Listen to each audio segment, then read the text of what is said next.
mapagpalang hapon sa buhay po ng bawat isa. Nandito po itong ating mga followers, Sila po yung mga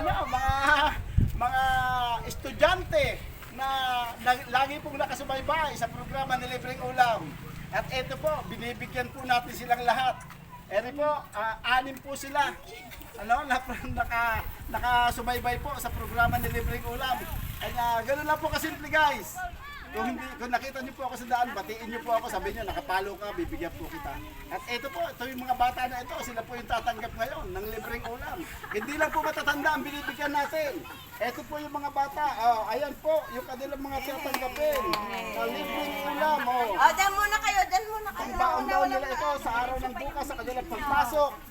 Ayan po, may baon na rin po sila sa kanilang pagpasok sa araw ng bukas. Ayan, dahil nagbabaon pala sila. Ayan, Ano ang masasabi nyo? Ano daw sasabihin nyo? Thank you po. Doon kayo tumingin, Pasalamatan natin yung Panginoon, Lagi marunong na ba kayong manalangin? Pasalamatan natin yung Panginoong Diyos, ang Panginoong Jesucristo.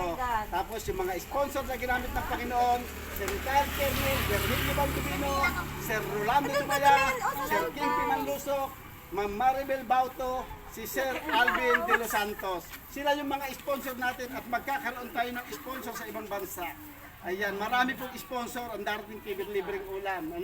I-subscribe niyo po ako sa YouTube. Meron po ako YouTube channel, Kuya Rick Vlogs po.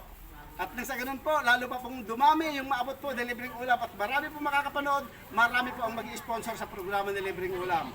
Yun lamang po, sa mapagpalang hapon, God bless po. Thank you.